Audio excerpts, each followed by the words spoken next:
ಎಲ್ಲೂರು ವಾರ್ಷಿಕ ಜಾತ್ರೆಯ ವೇಳೆ ರಥದ ಮುಂಭಾಗ ಅಜೆಕಾಯಿ ಸೇವೆ ಯಾರು ಮೊದಲು ನಡೆಸಬೇಕು ಎಂಬ ವಿಚಾರದಲ್ಲಿ ಎರಡು ಮನೆತನಗಳ ಮಧ್ಯೆ ಸಾರ್ವಜನಿಕವಾಗಿ ಮಾತಿನ ಚಕಮಕಿ ನಡೆದ ವಿಡಿಯೋ ಸಾಮಾಜಿಕ ಜಾಲತಾಣದಲ್ಲಿ ವೈರಲ್ ಆಗಿದೆ.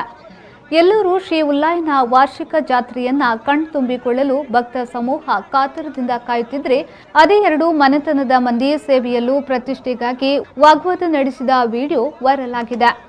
ಸೀಮೆಯ ಪ್ರಮುಖ ಹಿರಿಯರೋರ್ವರು ಹೇಳುವಂತೆ ಅರಸು ಮನೆತನಕ್ಕೆ ರಥದ ಮುಂಭಾಗ ಅಜೆಕಾಯಿ ಸೇವೆ ನಡೆಸಲು ಪ್ರಥಮ ಅವಕಾಶ ಈ ಹಿಂದಿನಿಂದಲೂ ಬಂದ ಸಂಪ್ರದಾಯ. ಈ ಬಾರಿಯೂ ಅವರಿಗೆ ಅಜೆಕಾಯಿ ನಡೆಸಲು ತೆಂಗಿನಕಾಯಿ ನೀಡಲಾಯಿತು. ಆ ಸಂದರ್ಭದಲ್ಲಿ ಮತ್ತೊಂದು ಅಧಿಕಾರದ ಮನೆ ಅರಮನೆಯ ಮಂದಿ ಇದಕ್ಕೆ ಏರು ಧ್ವನಿಯಲ್ಲಿ ತಗಾದೆ ತೆಗೆದು ಮೊದಲು ನಾವು ಅಜೆಕಾಯಿ ಹಾಕಬೇಕು, ಅದು ಹೇಗೆ ಅವರಿಗೆ ನೀಡಿದ್ದೀರಿ ಎಂದಾಗ ದೇವರ ಮುಂಭಾಗದಲ್ಲೇ ನಾವು ಎಲ್ಲಿದ್ದೇವೆ ಎಂಬುದನ್ನು ಮರೆತು ಪ್ರತಿಷ್ಠೆಗಾಗಿ ದೇವರ ಮುಂಭಾಗದಲ್ಲೇ ವಾಗ್ವಾದ ನಡೆಸುವ ಮೂಲಕ ಸಾಮಾಜಿಕ ಜಾಲತಾಣದಲ್ಲಿ ಭಾರಿ ಟೀಕೆಗೆ ಗುರಿಯಾಗಿದ್ದಾರೆ.